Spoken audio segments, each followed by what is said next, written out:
இந்த வாரம் பார்த்தீங்கன்னா, வீட்டுக்குள்ள இருக்கிற 7 பேரு நாமினேட் ஆயிருக்காங்க. ரயான தவிர. ஸோ இந்த டிஸ்கஷன்ல பொறுத்தவரைக்கும், இந்த வீக்கு வந்தா, சரி பணப்பெட்டி நீ எடுப்பியா? நான் எடுப்பியான்னு சொல்லிட்டு போட்டி போட்டு பேசிட்டு இருக்காங்க.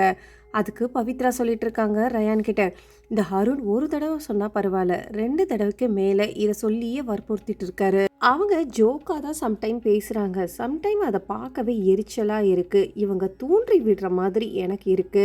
அதே மாதிரி தான் தீபக்கும். தீபக் பொறுத்தவரைக்கும் அவர்கிட்ட நான் அண்ணன்னு சொல்லிட்டு தான் கால்ல விழுந்து ஆசீர்வாதம் வாங்கலான்னு சொல்லிட்டு நியூ இயர்க் போனேன். இது என்ன நடிப்புன்னு சொல்லிட்டு ஒரு மாதிரி நோஸ்கட் குடுத்தாரு. ஸோ ரயானோ தான் சொல்றாரு, அவர் எப்பவுமே அப்படிதான். ஒரு தடவ கிடையாது, 2 தடவ கிடையாது. நானும் அடிக்கடி பார்த்துக்கிட்டே தான் இருக்கேன். இந்த வாரம்லாம் நான் கேம் எப்படி விளையாடுவேன்றது எனக்கு நல்லாவே தெரிஞ்சு போச்சு. முத்துவ பத்தி யாருக்குமே தெரியாது. ஆனா அத நான் தெரிய வைக்கணுன்றதுக்காகவே தான் நான் இப்போதைக்கு கேமை விளையாடணும்னு இருக்கேன். என்னை பத்தி எனக்கே கிளியர் ஆனது இந்த வீக்கு தான். பவித்ரா இன்னொன்னு சொல்றாங்க. அவங்கள பொறுத்த வரைக்கும் இந்த வீட்ல இவங்கள புரிஞ்சுக்கிட்டது ரயான், ஜாக்லின், அதுக்கப்புறம் சௌந்தர்யா தானா. ஏன்னா இவங்கள வச்சு கேரக்டரை வச்சு இவங்க எல்லாரும் வேற மாதிரி ஒரு கேம்ல விளையாடிட்டு இருக்காங்களாம். இவங்கள கேரக்டரை எல்லாருமே ஒரு மாதிரி தான் ஜட்ஜ் பண்ணிட்டு இருக்காங்கன்னு சொல்லிட்டு இருக்காங்க. ஆனா அது கண்டிப்பா உண்மை கிடையாது. ஏன்னா முத்துவோட பேரண்ட்ஸ் வரும்போது அவங்க அம்மா கிட்ட வந்துட்டு பவித்ரா இன்ட்ரடியூஸ் பண்ணதே, நீங்க எங்க அம்மா மாதிரின்னு சொல்லிட்டு உங்களை மாதிரின்னு சொல்லிட்டு இன்ட்ரடியூஸும் பண்ணி வச்சாரு. அதுக்கப்புறம் பவித்ரா இதே தான் சொல்றாங்க. முத்து கொஞ்சம் ஓகே தான், ஆனா கேம்னு வரும்போது அவர் வேற மாதிரி பிஹேவ் பண்ணிட்டு இருக்காரு. இந்த வீட்ல தான் ரொம்ப உண்மையா இருக்காரு ரயான் சொல்றாரு.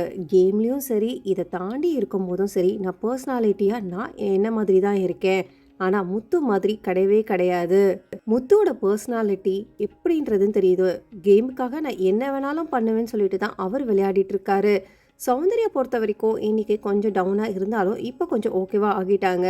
அவங்களுக்கு எல்லார் முறையும் ஒரு குறை என்னன்னா, பிஆர் கேங்குன்னு சொல்லிட்டு இவங்கள டார்கெட் பண்ணாங்களாம்.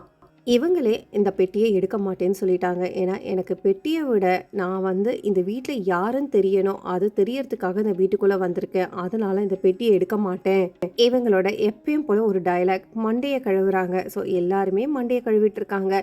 இவங்கெல்லாம் ரொம்ப உத்தமனுங்களான்னு சொல்லிட்டு அதுவுமே பேசிட்டு இருக்காங்க. இதுலேருந்து நம்ம என்ன திருத்திக்க போகிறோம், இதுலேருந்து நம்ம கேமை எப்படி விளையாட போகிறோம், இருக்க போது 2 வாரம் தான். ஸோ 2 வாரத்தில் உண்மையாக நேர்மையாக விளையாடிட்டு இந்த விகிட்ட விட்டு போகணுன்றது தான் முத்துவோட குறிக்கோளாம்.